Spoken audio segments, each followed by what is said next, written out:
इसलिए मैंने वो पहला डिक्टेटरशिप वाला वीडियो। तो आज हम बात करेंगे बीजेपी की 400 सीटों वाला सपना क्यों न गया। दोस्तों इसके 3 कारण हैं। पहला आरएसएस, क्योंकि दोस्तों बीजेपी का मतलब आरएसएस और आरएसएस का मतलब बीजेपी। बीजेपी का आरएसएस एक महत्वपूर्ण हिस्सा है। आप लोगों को पता होगा साल 1984 में 2 सीटें आरएसएस ने ही दिलाई थी, जिसके कारण बीजेपी सरकार बनी। बीजेपी पार्टी में टॉप लीडर जैसे अटल बिहारी वाजपेयी, नितिन गडकरी और नरेंद्र मोदी को भी खड़ा करने में आरएसएस का हाथ था। आरएसएस बीजेपी के लिए डोर टू डोर काम करती आई है, लेकिन लोकसभा इलेक्शन के 1 महीने पहले BJP president JP Nadda ji ने खुलेआम मीडिया में कह दिया, जब हम पार्टी छोटी थी तब हमें आरएसएस की जरूरत थी, लेकिन अब हमें आरएसएस की जरूरत नहीं है। हम खुद में ही सक्षम है। बीजेपी अपना काम खुद से कर लेगी। और यही विपक्षी पार्टी को फायदा हो गया।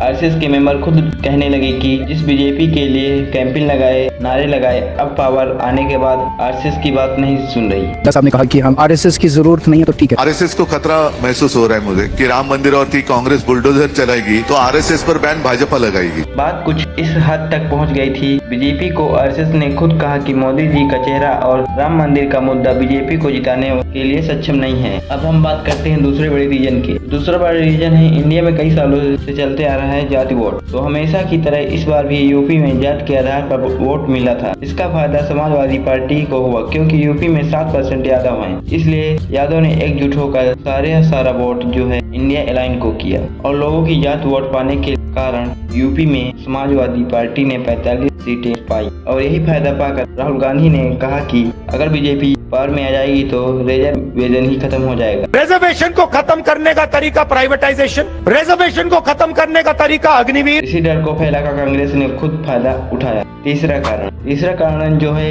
ये बहुत ही बड़ा कारण है, क्योंकि इस समय सोशल मीडिया की सहायता से ध्रुव राठी जो है डिक्टेटरशिप जैसी कई वीडियो भी बीजेपी के खिलाफ बनाए, जिसके कारण उनके वीडियो में मिलियन ऑफ व्यूज आते थे। इसमें 3 करोड़ 4 करोड़ व्यूज आ जाते थे। तो ध्रुव राठी ने डिक्टेटरशिप के ऊपर बीजेपी के अगेंस्ट कितनी सारी वीडियो बनाए। उनके व्यूज 3 करोड़ लोगों के पास जाते थे, जिसके कारण उनके 3 करोड़ से 4 करोड़ वोट जो है बीजेपी से कट गए। बीजेपी से कटने का मेन कारण था, क्योंकि ये बात उन्होंने खुद कही है। आज इस वीडियो में बस इतना ही। अगर आप लोगों की वीडियो अच्छी लगी हो तो लाइक कर दीजिए दोस्तों, और इसी तरह की वीडियो हमारे चैनल पर आप लोगों को मिलती रहेगी। तो लाइक करना, चैनल सब्सक्राइब करना मत भूलिएगा दोस्तों। और आप लोग किस पार्टी के सपोर्टर हैं कमेंट में जरूर लिख दीजिएगा। बेल आइकन ऑन में सेट कर लीजिए ताकि इसी तरह की धमाकेदार वीडियो आप लोगों तक पहुंच जाए। लेंगे नए वीडियो में। Okay bye.